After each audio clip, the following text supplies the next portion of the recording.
on my own. So hi, good morning first of all.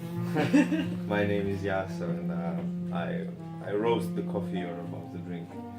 I work with coffee a lot these days. I still haven't had mine this morning, but I'm getting there.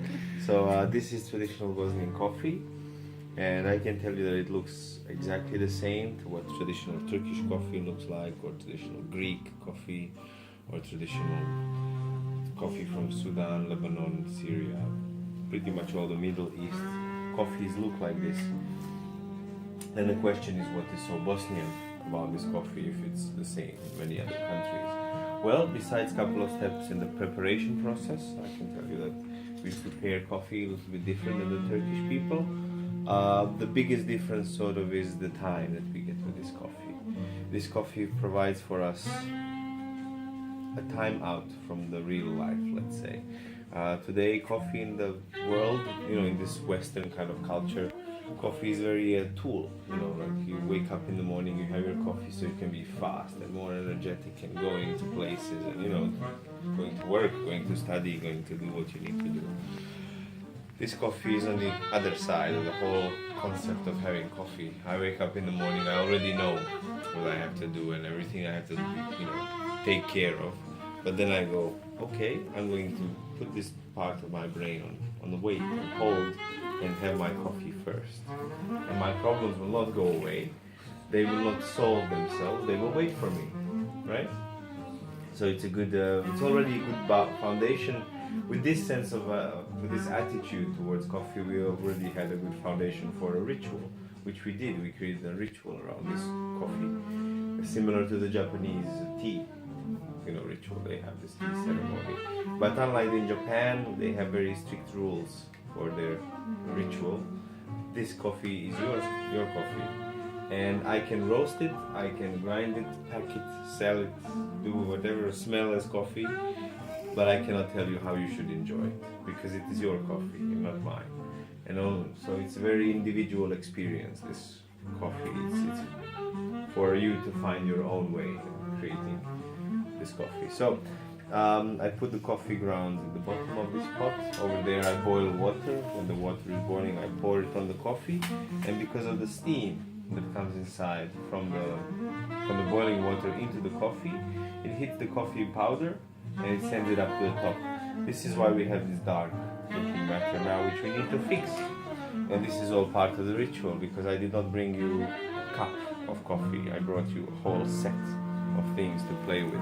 So to start, I'm going to take a couple of spoons of cold water.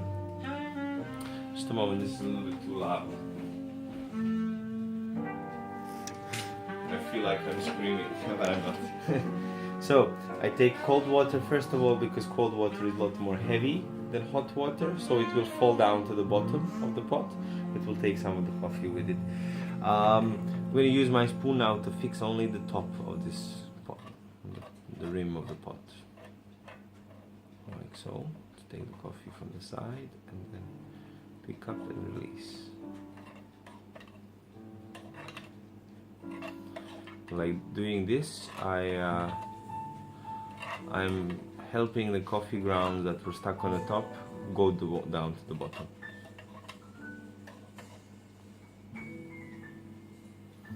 And now you can see it's very different, this than that, right? So, since you are doing some work around your coffee, well, since I'm doing some work around your coffee, I want to make sure that you get the reward for me doing the work around your coffee.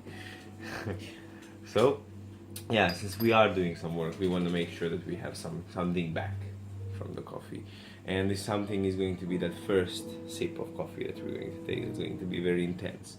Just like this first sip of coffee happens only once, it's the same with this cream. It only happens one time in the coffee. That's why I'm going to take all the cream and put it in your cup.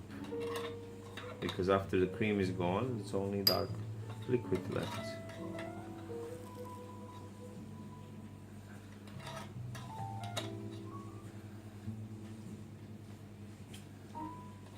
Okay, now, since this part is done, we can start pouring.